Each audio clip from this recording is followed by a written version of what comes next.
dans la nouvelle alliance pour que nous devons aussi le peuple de Dieu. Mais quand Dieu nous fait comme cela, c'est pas pour venir reproduire intégralement l'esprit de l'ancienne alliance, parce que c'est une nouvelle alliance. Quand on dit nouveau, quelque chose qui est nouveau, c'est-à-dire quand on parle du thème Pâques, il y a ce qui est une nouvelle Pâques, nouvelle création. Voilà. Nouvelle Pentecôte. Quand on parle du temple de Salomon, temple, quand je l'ai venu détruire ce temple en 3 jours, le mot temple reste. Mais la définition change parce que les apôtres ont dit, vous êtes le temple du Saint-Esprit. Dans la nouvelle alliance, les choses changent de la façon de fonctionner, de définition, la manière de concevoir les choses change. Amen. La Pâque, c'est l'animal, l'agneau sacrifié, immolé, dont le sang était mis sur les portes parce que l'un de la mort devait passer. Tous ceux qui avaient le signe du sang, ils étaient épargnés et ils devaient manger même l'animal. Le Seigneur dit c'est la Pâque de l'éternel. Ce n'est pas la Pâque d'une ethnie, ce n'est pas la Pâque des Baoulés, ce n'est pas la Pâque de l'église, c'est la Pâque de l'éternel. Pâque le sacrifice de l'éternel. Dieu sacrifie, offre des choses en sacrifice pour sauver les enfants d'Israël de l'esclavage d'Égypte. Pour quelqu'un chrétien, il sait que c'est une prophétie. Que Dieu profitait comment il allait sauver l'homme du péché. Parce que le plus grand esclavage, ce n'était pas être esclave en Égypte, sur Pharaon, mais l'esclavage du péché depuis la naissance. Le verset 25. Verset 25. Regarde ce que Dieu dit, vas-y frère. Quand vous serez entrés dans le pays que l'Éternel vous donnera, selon sa promesse, vous observerez cet usage sacré. Que Dieu a instauré en Égypte, là, qui sortent là, la Pâque là, ils vont garder l'usage. Verset 26. Et lorsque vos enfants vous diront que signifie pour vous cet usage, vous répondrez, c'est ça, c'est le sacrifice de Pâques en l'honneur de l'Éternel qui a passé par-dessus les maisons des enfants d'Israël en Égypte lorsqu'il frappa l'Égypte et qu'il sauva nos maisons. Le peuple s'inclina et se prosterna. Donc Dieu dit, quand vous allez garder l'usage, vous allez garder ce qui est instauré là, quand vos enfants plus tard, les générations futures vont vous demander que signifie cette tradition, vous allez donner, voilà la réponse que vous donnez. C'est le sacrifice de parents éternel qui a passé par-dessus les maisons des enfants d'Israël. Donc votre histoire en Égypte là, c'est ce que vous allez expliquer, les raisons qui ont fait que vous gardez toujours cette commémoration là. Mais à quoi est-ce que ça concerne un chrétien ça là? La Pâque à l'honneur de l'Éternel. L'animal sacrifié qu'on appelle Pâque là. À ce moment-là, mais ça ne concerne pas toutes les nations. C'est une fête juive, un design pour les Juifs, l'histoire des Juifs. Amen. Alléluia. Comment on va le Nouveau Testament pour parler des chrétiens, toi et puis moi là? Tu vas voir que mais la fête change de définition, ça change de nature. Voilà. On est en train d'avoir voir la chose des gens, c'est pour les gens. C'est pour eux. C'est qu'il faut chaque année là, c'est par rapport à l'histoire. C'est que nous on fait chaque année là, c'est par rapport à quoi? Si tu veux faire comme pour eux là, mais il faut te rappeler de l'année où toi, tu étais encore par puis l'évangile est venu rentrer dans ton âme pour te sauver. C'est ce que tu dois commémorer. Si tu veux garder l'usage là, mais c'est ce que tu dois commémorer. Donc tu vas voir que Koulibaly va avoir sa part, Madoché a sa part, chacun a sa part, selon son histoire où Dieu l'a fait sortir de l'esclavage du péché. On va pas dire ce pas pour nous tous. Et ils ont eu pas pour eux tous parce que la nation a une seule histoire. Les esclaves en Égypte. Mais nous, l'esclavage du péché, nous l'a sauvé là. Mais l'histoire n'est pas la même, elle ne s'écrit pas de la même manière. On ne peut pas faire ça de la même date. Alléluia. Voilà pourquoi tu vas voir un Christ comme l'apôtre dit, Christ notre Pâques a été mort, c'est bon la fête. C'est-à-dire que c'est la fête de tous les jours. Maintenant, Christ. Alléluia. Gloire au Seigneur. Vous voyez donc ce que Dieu l'a dit, c'est lié à votre histoire. Je peux faire une Pâque en l'honneur de l'Éternel. Donc Dieu va porter cette fête, sinon ce sacrifice, cet usage, et la Pâque et la fête de pain sans levain par des lois, pour ne pas que chacun fasse à sa manière. Chacun aille dans tous les sens. Chacun mange ce qu'il veut. Lui, il va manger un pain de boulangerie avec le levain, lui, mange sans levain. Lui, il va jouer zoubou, lui, il va jouer coupé décalé. Non. C'est fête de quelqu'un. C'est Dieu qui a créé sa fête. C'est pas fête des hommes, c'est fête de Dieu. En l'honneur de Dieu. Donc, on fête à l'honneur pour rendre hommage à Dieu, pour que Dieu soit content. Amen. Alléluia. Revenons dans Lévitique chapitre 23. Lévitique chapitre 23.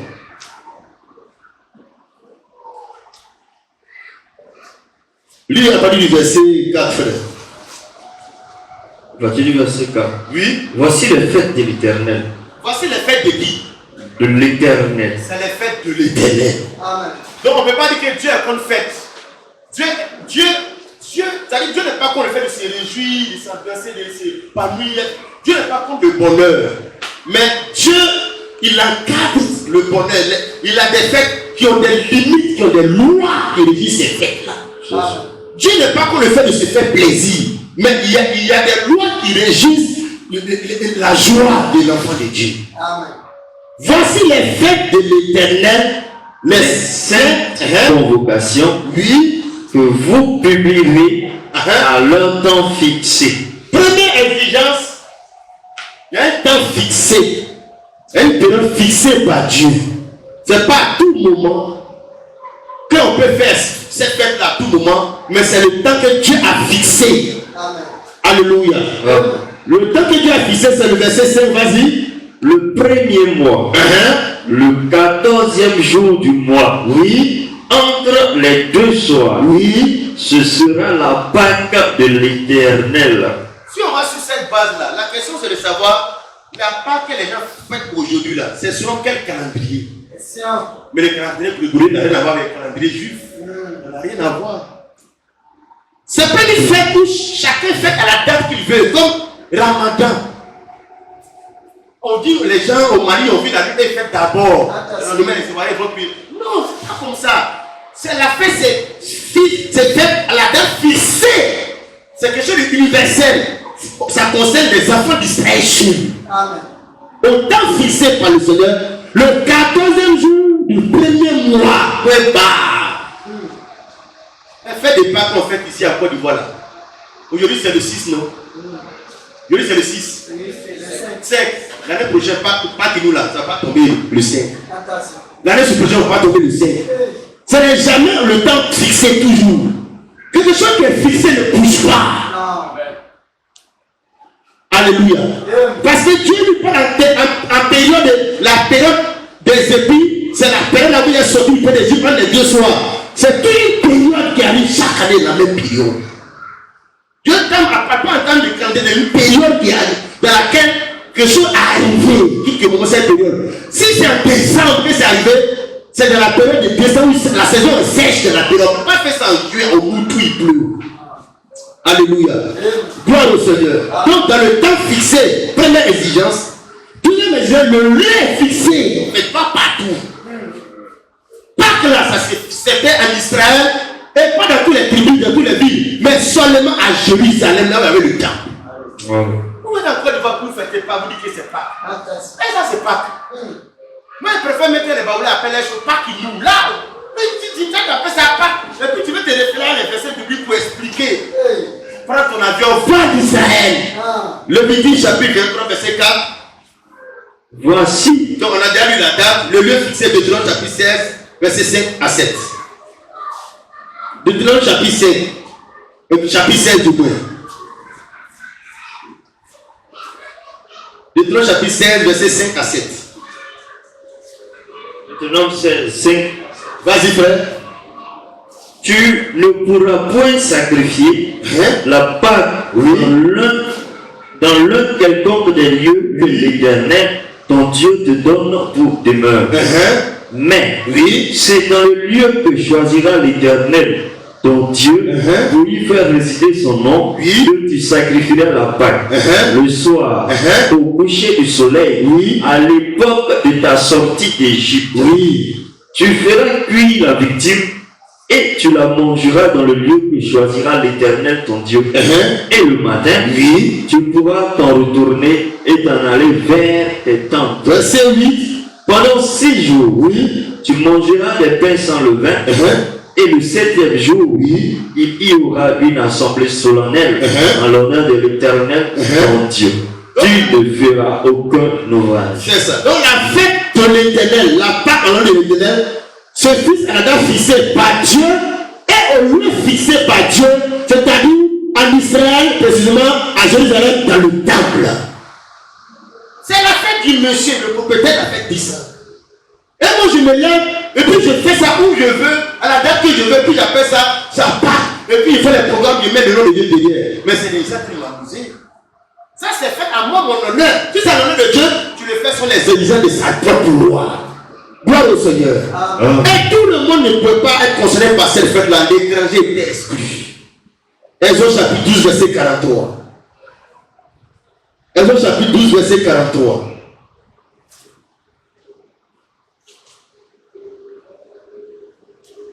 L'Éternel dit à Moïse et à Aaron. Exode 12, 40.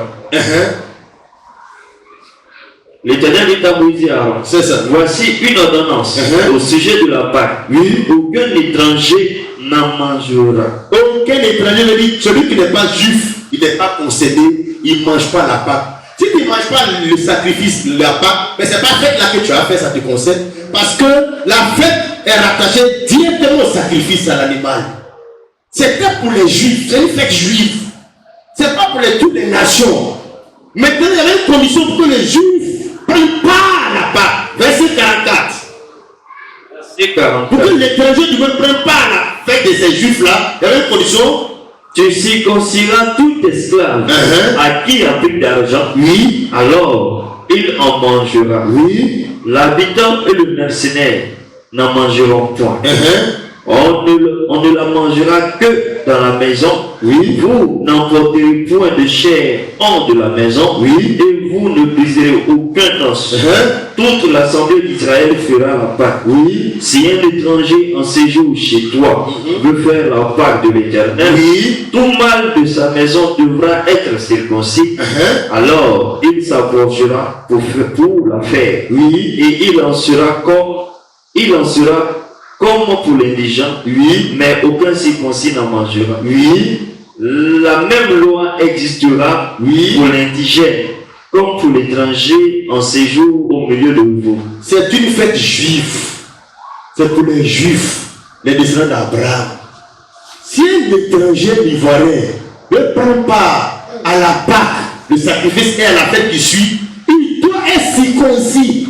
La circoncision, c'est comme s'il renonçait à sa nationalité pour prendre la nationalité juive. Et quand c'est comme ça, il ne vient pas en Côte d'Ivoire faire sa part à part.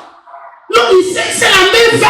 Parce que la Bible dit, la même loi existera pour l'indigène comme pour l'étranger en séjour au milieu de vous. La même loi que Dieu a donnée qu'on doit faire la part dans le lieu que Dieu a choisi là. Lui, il se conforme à cette loi-là. Pourquoi il va faire sa part en Afrique? Ouais, c'est que le bruit qu'on a inventé, on a parlé des choses comme dans les contextes. Ce qui concerne Israël, ça concerne Israël. Ça ne concerne pas l'Église.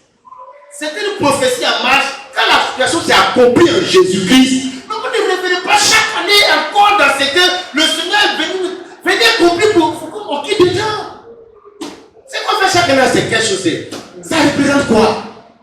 On fait ça chaque année sous forme de prophétie. En attendant que Dieu vienne accomplir ça, et puis c'est fini. Amen. Et puis il a accompli. Ça nous fait chaque année, ça pourquoi encore? Et puis chaque année, pourquoi une prophétie pour annoncer dans l'avenir? On fait ça chaque année en attendant qu'il vienne pour dire tout accompli pour accomplir ça, puis c'est fini au pic là. Amen. Alléluia. Gloire au Seigneur. Donc l'étranger était exclu, condition, il doit être circoncis. Nom chapitre 9, verset 14. C'était une fête à célébrer de façon obligatoire. Sinon tu commets un péché, tu es exclu d'Israël. Nom 9, verset 14. Nom 9, 14. Vas-y frère. Si un étranger en séjour chez vous, célèbre la Pâque de l'Éternel, il se conformera aux lois et aux ordonnances de la Pâque.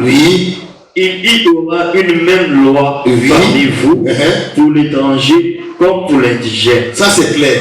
Il peut arriver que par des circonstances, un enfant d'Israël ne fait pas la Pâque. Mais Dieu ne le laisse pas, il va rattraper ça. Parce que c'est une loi obligatoire. Lisons cela rapidement au verset 10 du même chapitre 9. Verset 10.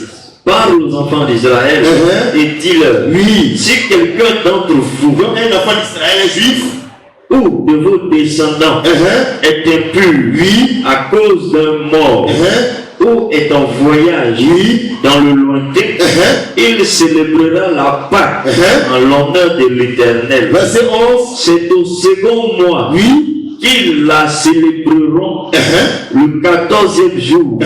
Entre les deux soirs, ils la mangeront avec des pains sans levain et des herbes amères. Donc il peut arriver qu'il y ait un dessert, un assassinat quelqu'un, et puis quelqu'un a touché un mort, parce que avec la loi qui disait que quand tu touches un mort, ça devient impur.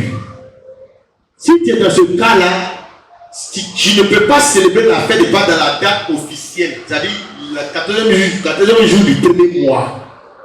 Ou bien si tu es en voyage, parce que c'est ça qui est le problème. Si tu es en voyage, comme il a dit, si quelqu'un d'entre vous ou de votre descendants est impur à cause des morts ou en voyage dans le lointain.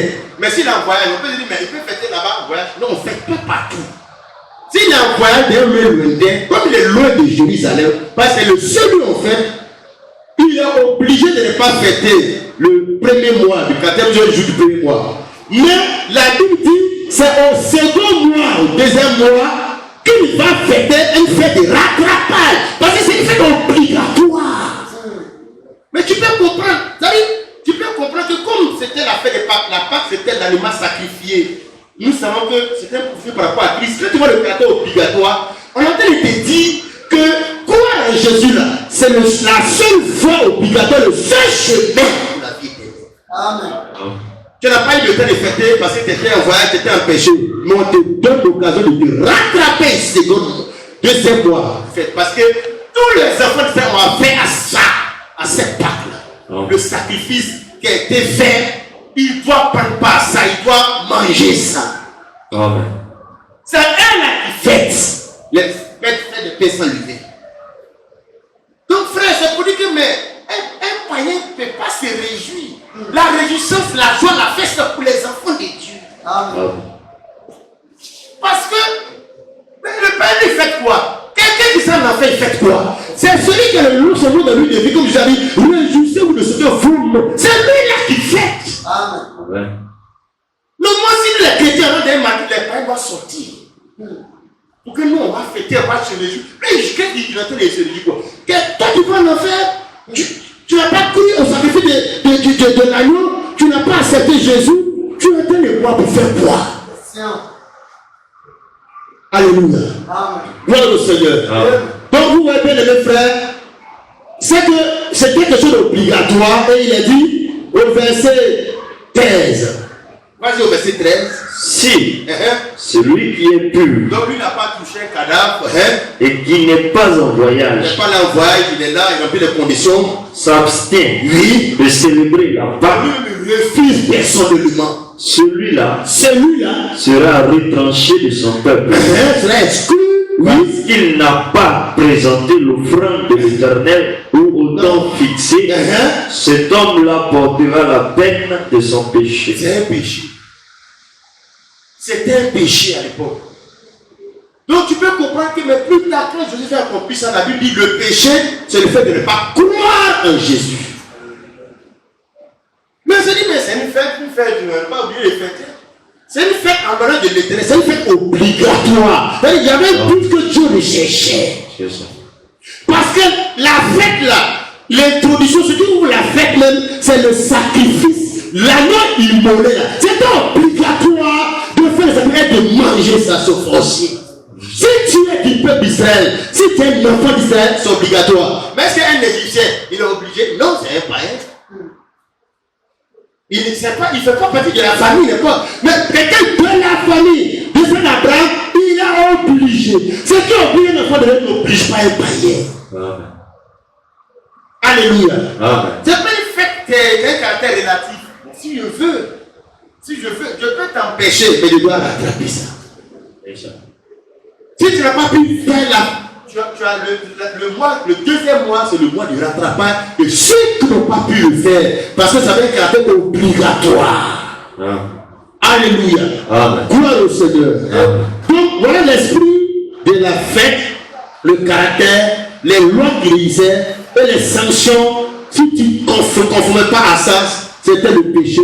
Si tu ne fais pas dans le lieu indiqué, dans la date indiquée, avec la manière dont Dieu voulait, avec les pains sans levain, c'est-à-dire avec le menu que Dieu voulait, mais tu te rebellais contre Dieu, tu étais dans le péché, tu étais exclu du peuple banni.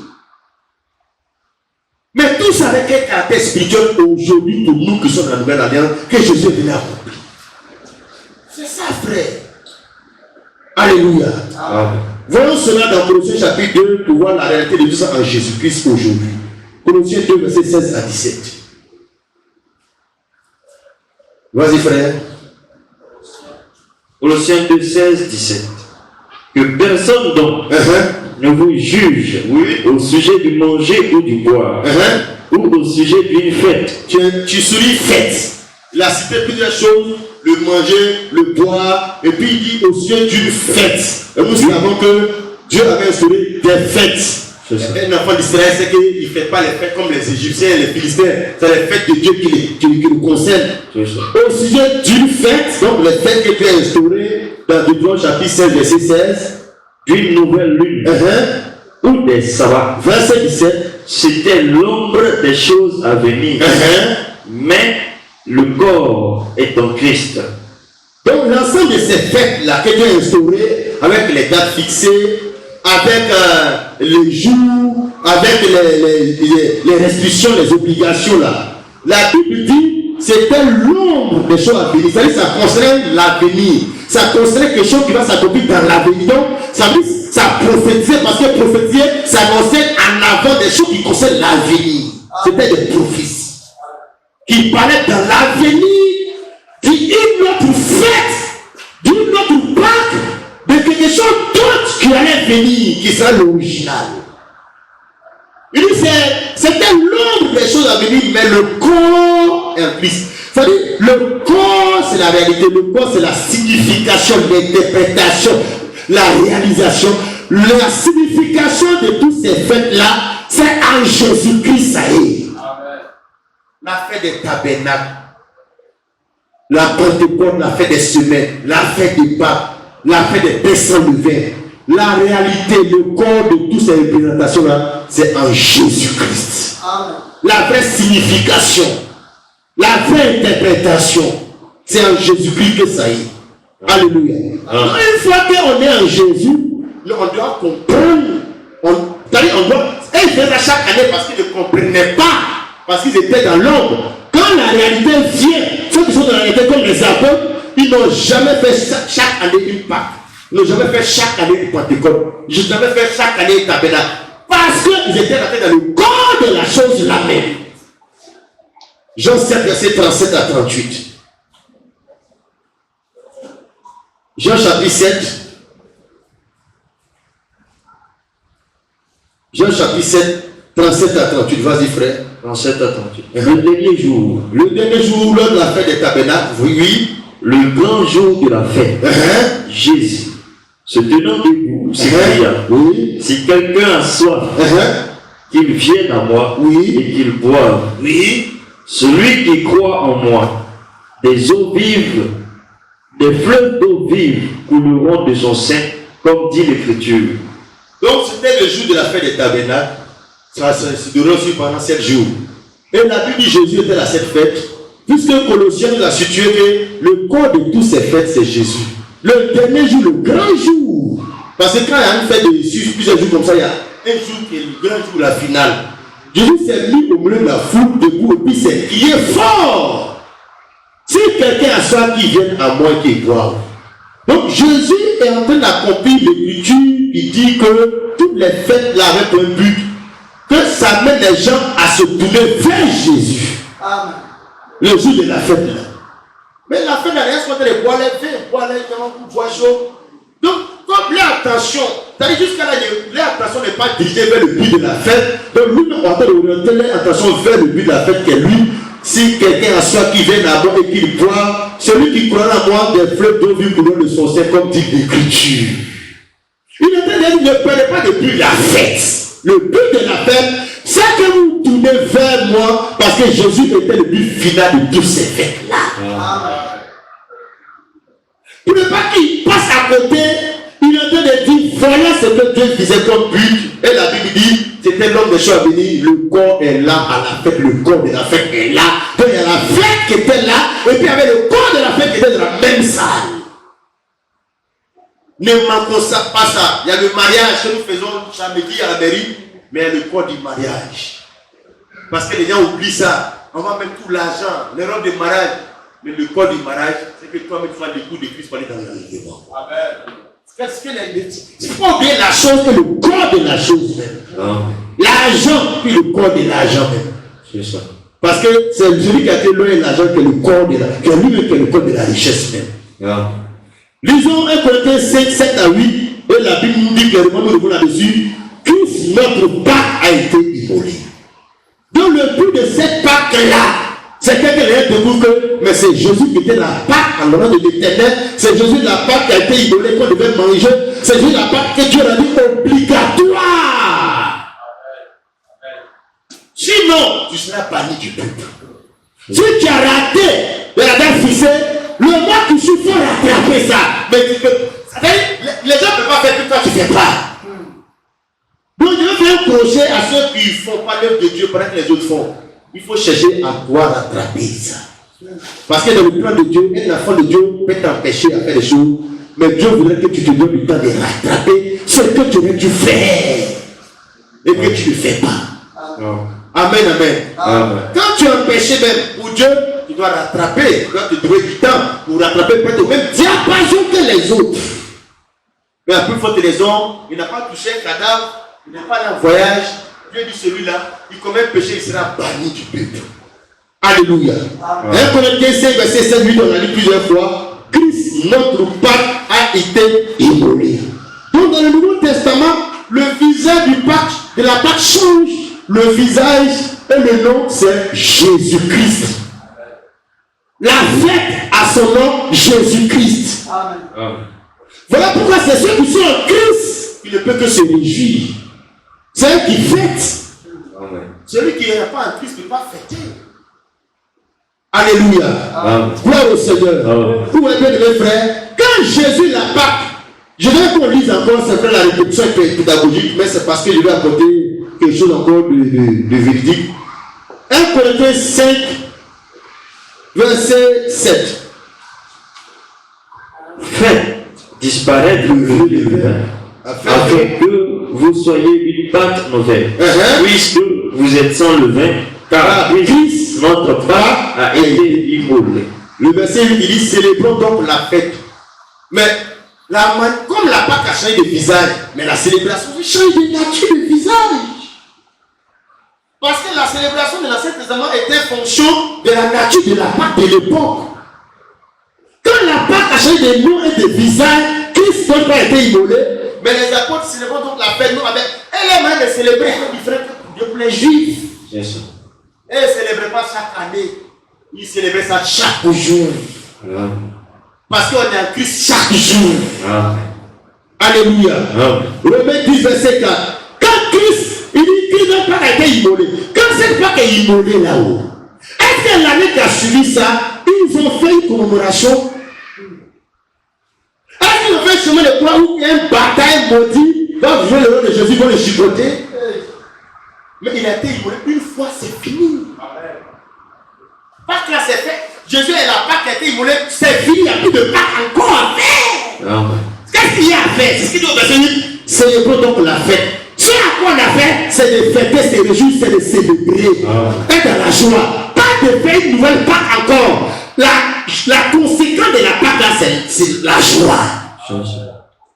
Être dans la joie. Tu vois, frère, Romains 10, verset 4 dit ceci. Romains 10, 4. Car Christ est la fin de la loi pour la justification de tous ceux qui croient. Vous reprenez encore. Christ est quoi dans ce verset-là? Car Christ est la fin de la loi pour la justification de tous ceux qui croient. La fin de la loi, c'est tout ce qui existe dans la loi. Dans la loi que vous avez votée. Concernant la Pâque, les fêtes et tout cela là. Jésus est accompli pour mettre fin à ça. Pour ne plus que chaque année on va refaire. C'est ça. C'est fini ça. Il n'y a plus votre Pâques encore à faire. Il est la dernière Pâques de Jésus-Christ. Amen. Amen, amen. Amen. Donc après de Jésus, il n'y a pas autre Pentecôte encore chaque année à faire, comme l'ayant fait en Israël. Il n'y a pas d'autre fête des tabernacles encore l'année qui va suivre encore. Il n'y en a plus parce que c'est la fête. La fête veut dire c'est fini. Tout ce qui était dans la loi est fini. Quand tu es chrétien, c'est-à-dire chrétien, mais celui qui est en Christ, quand tu es en Christ, les choses qui concernent la loi lévitique là, c'est fini de concernant. Dîme là, c'est fini.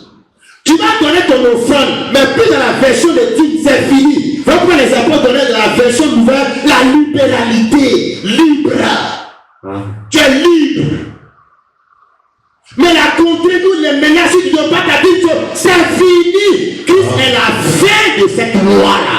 Quand tu introduis une nouvelle dispensation, la loi de la liberté. Oh, il n'y a plus de contrainte maintenant. Dieu, il aime celui qui donne avec joie. Dieu n'est pas celui qui donne avec contrainte. La contrainte, c'est ce qui vient par la loi. C'est ça. Christ est la fin. Jésus est venu mettre fin à une autre manière d'adorer, de fêter, de vivre dans la paix de. Parce qu'on est la loi, mais on n'aime pas Dieu pour ce qu'il est. On aime Dieu par paix. C'est la paix de Dieu du Sinaï, des tonnerres. Et c'est ce que les Dieu là qu'il avait nous prêcher. Non. Nous sommes sauvés par la grâce. Nous prêchons ce Dieu de grâce. Nous prêchons pour que tu vois que Dieu il t'aime. C'est-à-dire, malgré même tes manquements, l'amour de Dieu à ton égard n'a pas de variation. C'est pas comme les hommes. Quand tu es bien, Dieu t'aime. Quand tu déconnes, Dieu t'aime plus. Dieu n'est pas comme cela. C'est ça. C'est-à-dire, son amour pour nous ne change pas. Mais comme son esprit en nous, ce Saint-Esprit en nous, il est attristé. Ce qui fait qu'on n'est pas à l'aise. C'est ça. Voilà, mais l'amour de Dieu avec toi ne change pas. Non. Mais toi, mais tu n'es pas à l'aise de vivre comme un bâtard. Non, tu veux vivre comme la Bible, soyez saint, comme votre Dieu est saint. Amen. Amen, amen. Amen. Christ est la fin de la loi pour la justification de ceux qui croient. Ceux qui croient en Jésus, là, la loi c'est fini pour eux. Amen, amen. La Pâque selon la loi juive là, où il faut que l'étranger va se poser pour faire tout cela, ou aller en Israël, à Jérusalem là. Jésus est venu mettre fin à ça, et Christ notre Pâque a été immolé pour mettre fin à l'ancienne Pâque de chaque année là. Il n'y a plus de nouvelle Pâque encore à attendre. Amen, amen. Dans le chapitre 3, verset 24 à 25. Nous, frère, les dispensations, l'ancienne année, comment les gens ont mélangé. Christ est la fin de la loi. Si tu es en Christ, tu vas venir ramener dans la polygamie, tu as dit à Moïse, celui qui prend des femmes, mais en Christ, il y a une nouvelle loi. Il y a le nouveau prophète. Il dit que chaque homme est sa femme. Tu ne veux pas comprendre ça là. Mais pourquoi tu vas aller dans l'Ancien Testament prendre qu'on dit non, Anne, sa femme, tant. Tu ne veux pas rester dans ta dispensation là, puis tu vas voir les salles là-dedans pour comprendre. Mais c'est un bruit. Gloire au Seigneur. Et puis l'homme quittera son père, sa mère, sa femme là. Mais ça, ce n'est pas l'ancienne alliance. Non. Ça, c'est la loi universelle du mariage. L'ancienne alliance est venue quand Dieu a envoyé Moïse pour entrer dans la terre d'Israël. Ça, c'est là-bas que les lois, les ordonnances sont venues pour le culte. La loi du mariage, c'est une loi qui est universelle. Gloire au Seigneur, tu ne voudras pas que tu la vois. Ça, c'est des lois universelles, c'est des lois morales. Même féticheur, même, tu sais qu'on ne doit pas voler, on ne doit pas cheveux de quelqu'un. C'est des lois universelles morales. Ce n'est pas des lois cérémonielles. C'est ça. Christ est la fin de la loi, pas de la loi universelle morale, pas des lois cérémonielles. Les lois qui régissent le culte lévitique. Tu vois l'adoration lévitique. Amen, amen. Dans le chapitre 3, verset 24 à 25. Ainsi, la loi a été comme un pédagogue. Dis le verset 23. Avant que la foi vienne. Avant que la foi vienne. Là, il parle de la venue du Seigneur Jésus. Nous étions enfermés sous la garde de la loi, en vue de la foi qui devait être révélée. Donc, tant que Jésus n'est pas venu, on ne parle pas de foi. On dit foi, c'est quand Jésus est venu, on parle de la foi. Avant ça, c'est la loi. Ainsi, la loi a été comme un pédagogue pour nous conduire à Christ. La loi de Moïse était là pour un but.